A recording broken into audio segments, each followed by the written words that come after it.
Yeah, haha, even if you try to trouble us, there's hardly any loss on your part since it's your funds, haha. Useless poor people with lowly lineage. I sighed as I did the final check. You're closing your account, right? Please, go ahead, with a tone that seemed mocking. Their eyes, filled with a clearly disdainful expression, made me feel disgusted as they stared at us. I decided it was time to give those who judge others by their upbringing a bit of their own medicine. With that thought, I smiled. My name is Tiffany, a 29-year-old office worker. Currently, I'm living a peaceful life with my mom while working. My dad passed away from an illness when I was young. His chronic illness had worsened early. My father, who was involved in various businesses, was always busy with work, out early and back late. Even so, he treasured his family time, and I have fond memories of playing with him on his days off. Mom and I were initially shocked by Dad's death, but Mom, not wanting me to feel lonely, cherished our time together. Fortunately, when Dad fell ill, he made sure with the former CEO to secure enough funds for our livelihood. Thanks to that, I was able to go to college, and both Dad's and Mom's parents were very supportive. Especially my paternal grandparents who lived nearby took great care of me when Mom was at work or away. We still go back to both sets of grandparents for holidays like Christmas and spend time together. I am who I am today thanks to the support of many people. To give back, I went to a national university and got a job at a major company. I thought about working at the bank my dad was supposed to inherit, but I chose a career I loved after being told, do what you love. I've already handed the bank over, don't worry about it. Thanks to a fulfilling home environment and the freedom to dive into hobbies, I had no interest in romance. But now, at a mature age, many of my friends are married with kids. This led me to think about marriage, and that's when a certain encounter happened. I never imagined this meeting would lead to a major incident. Hey, Tiffany, aren't you interested in love? Huh? That was the starting point, a question from a colleague at work. We've been close since our rookie days. You know, I have an acquaintance who's struggling to find a match. He's well-educated and handsome. You're highly educated too, Tiffany. Maybe you'd like to meet him? Really? I've always thought it's a waste for someone as high-spec as you, Tiffany. There are even a few people in the office who are after you. She has a wide network and always shares various stories. She's living with her boyfriend she met at a party and seems very happy. She's quite concerned about my lack of romantic involvement. I had even consulted her about marriage, leading to this arrangement. A few days later, I agreed to meet a man named Yosef. The rendezvous was at a cafe. As I waited nervously, a man approached me. Tiffany? Ah, yes, nice to meet you. You're Yosef, right? Yes, thank you for today. Yosef's expression was blank as he looked me over. It felt like he was sizing me up, and I was a bit taken aback. Then, taking a seat opposite me, he quickly started the conversation. What do you do for work, Tiffany? Oh, I work in sales at a company. I've always enjoyed interacting with people and making use of my opinions, which is why I chose sales. I find it fulfilling, and I love the moments when customers are happy with their purchases. What's the name of your company? I told him the name of my company. Upon hearing it, Yosef paused for a moment, then smiled. It wasn't a pleasant smile, more like one of satisfaction. My company is quite a large enterprise with good performance. We're well trusted by our customers, I believe. Since he asked, I decided to return the question. What do you do, Yosef? At my question, Yosef snorted with pride and began to boast. I work at Sunrise Bank as a department head. Sunrise Bank is a really big bank, you know. The work is tough, not something ordinary people can handle. But since my dad is the CEO and I'm the successor, it's different for me. I felt a stir in my chest at Yosef's words. I was expecting a normal response. but Yosef's aggressively toned words made me feel uncomfortable. Indeed, Sunrise Bank is a major bank. I knew about Sunrise Bank due to a certain incident, but I was surprised to learn that Yosef worked there as a department head. Wow, that's impressive. Sunrise Bank is a big place, isn't it? I flattered Yosef on purpose. I saw no need to be rude, and though I thought this would probably be our last meeting, I figured it was better to be nice. Pleased with my flattery, Yosef continued to boast about himself. Honestly, talking to him was painful. He did listen to me occasionally, but always turned the conversation back to himself, even making outrageous comments about his lack of romantic prospects. I'm quite popular, you know, but it's always people who don't match my family background or education level that come to me. I thought the problem might be his attitude, but I already decided not to meet him again after informing my friend. As time passed, he, still looking satisfied, made a suggestion. I'd really like to meet your parents. Huh? But we just met today. That's exactly why. Parents' excellence is important, especially if we're going to date, right? Inside I screamed, I have no intention of dating you. But he seemed oblivious to my discomfort and kept pushing forward. When are your parents and you available? I'll have to discuss it with my mom. What about your dad? As Yosef pressed on, I felt a growing sense of disgust but couldn't find the strength to cut him off. My dad passed away when I was young. At my words, Yosef narrowed his eyes suddenly. Waiting for him to speak, Yosef just said, I see, and fell silent, pondering. Well, send me a date that works for you later. I'll adjust my schedule. No, I mean... Thank you. Shall we leave then? Before I could finish, Yosef stood up. It felt like talking to someone from a different world. Despite my reluctance, I had given him my contact information and even discussed meeting our parents. His disdainful look upon hearing about my father's absence bothered me. In the end, we agreed to meet again with our parents. When I explained this to Mom, she smiled wryly. Maybe you were just nervous because you haven't dated before?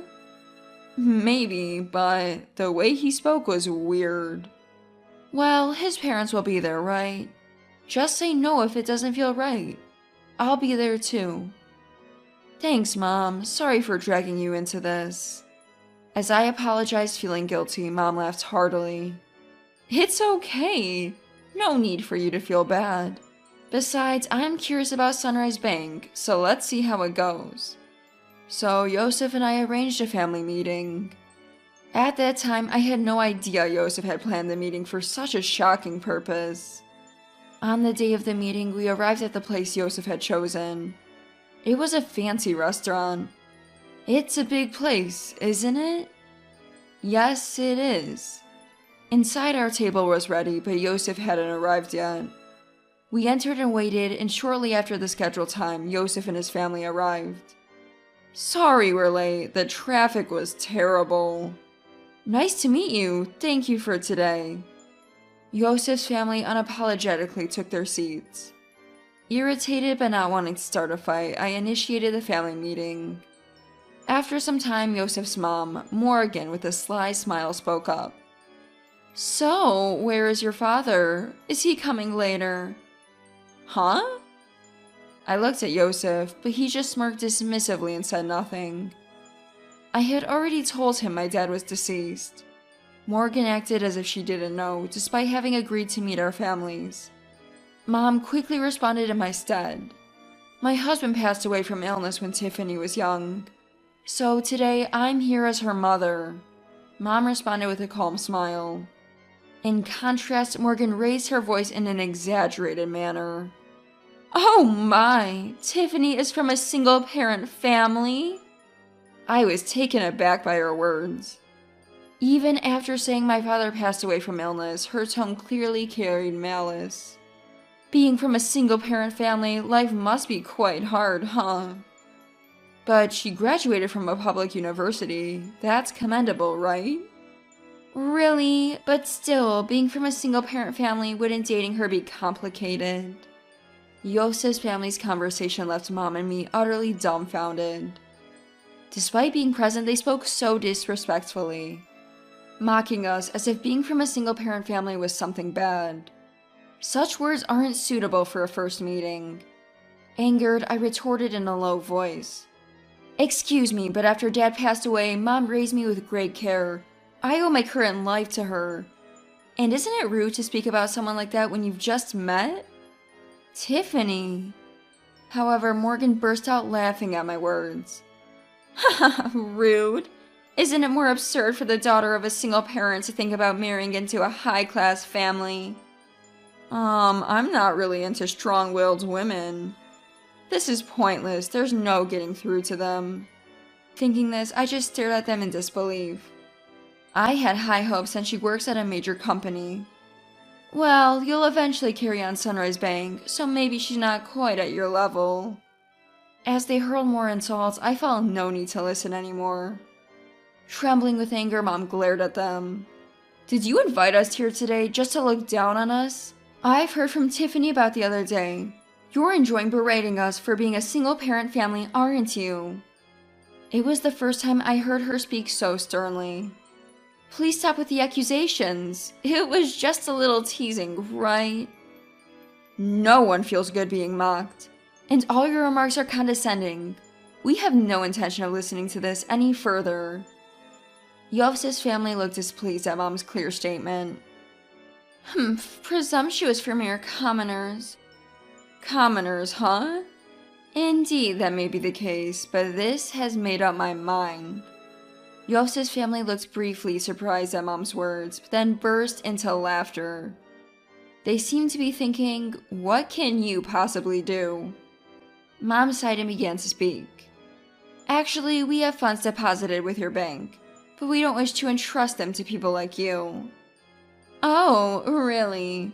But we don't know your name, so it can't be much, right?" "It's probably insignificant." "That's right. Even if you try to trouble us with your funds, it won't really affect us. Low-class poor people are not needed." I realized that even Mom's last attempt at reconciliation was in vain, but they continued to speak disdainfully unaware. I sighed and made the final confirmation. "We're closing our account, okay?" "Go ahead." With a mocking tone and clearly disdainful expressions, Yosef's family looked at us. I thought to myself, let's make those who judge others by their background suffer a bit. I smiled at the thought. "Is that so? Then we will proceed as such. And please consider this meeting never happened." Of course, we had no intention of marrying a daughter from a single-parent family. "Well then, we will take our leave now." Mom and I stood up. "Oh, don't worry about today's bill. It's too expensive for you." "Is that so? Well then." With that, our family meeting ended. Later, I made a phone call. Weeks later, my mobile phone was flooded with calls from Yosef. Of course I had anticipated this and had no intention of answering. It was their own responsibility. I immediately blocked the number. A few days later, I received a call from Grandpa Kyle. Summoned by Kyle, Mom and I headed to Sunrise Bank. In the meeting room, Yosef's family, looking pale, was present. As soon as they saw us, Morgan stood up and rushed over to bow deeply. "I am extremely sorry for what happened." I didn't reply to Morgan's words, just smiled and began to speak. "What exactly are you apologizing for?" At my words, Morgan bit her lip hard, trembling with anger. That's understandable. There are too many things for which they should apologize. That's probably why she's feeling so frustrated. This whole situation started because I said we would close our account that day. Our account wasn't particularly large. Closing it wouldn't have caused much damage. But Kyle's case was different. Kyle managed the inheritance left by my dad at Sunrise Bank for our benefit. Kyle also had his own account there. If all accounts, including Kyle's and my dad's inheritance, were closed, it would total about $7,000 million. In other words, their disrespect decided the closure. And importantly, Kyle is the former CEO of the bank. Dad was supposed to take over the bank but passed away young, so the position went to Scott. I didn't know that Tiffany was related to the former CEO. Scott, looking anxious, pleaded as if making an excuse. But that's no excuse. Even if they didn't know, their prejudice against our family is their own fault. You mean, if we were relatives, you would have treated us differently? Hey, don't talk to Dad like that. It's your fault for not telling us from the start that your grandpa was the former CEO. I don't have any obligation to tell a stranger like you that. Besides, you were the one who started it and made fun of us, remember? Yosef, unable to retort to my words, narrowed his eyes in frustration. You insulted me knowing I was from a single-parent family. When I said I would transfer the bank due to insecurity, you told us to go ahead. We just did as we were told. But it's just that... It may be just that for you, but have you ever thought about the feelings of someone whose family has been insulted? Silence fell. Morgan was trembling, looking hopeless, and Scott was hanging his head. But Yosef still seemed unconvinced. His face full of dissatisfaction. Getting all high and mighty just because people talk to you. Yosef remained unrepentant. At that moment, the door to the conference room opened, and Kyle appeared. Seeing Kyle's stern face, Scott and Morgan turned even paler, frozen in place. Only Yosef glared at me. Even after giving you a chance to reflect, you're still only thinking about yourselves, Kyle said. The former CEO! It's not my fault, it's her! Watch your words. If you continue, you'll end up even more miserable. Yosef, silenced by Kyle's words, glared at me again. Then, as if resigned, he burst out. No way! Who would think a single-parent's relative was the former CEO? You knew I was the future CEO and came to the family meeting just to mock us. Yosef, be quiet! Kyle glared sternly at Yosef, who was breathing heavily. Future CEO, huh? Kyle then turned his gaze to Scott. Scott shrank even more under Kyle's gaze. I understand wanting to leave the bank to your son, but now that I know his mindset, it's impossible for him to continue as CEO. That's ridiculous! Over something like this? Scott started to retort but sat down again under Kyle's gaze. You still don't understand that your attitude is the problem.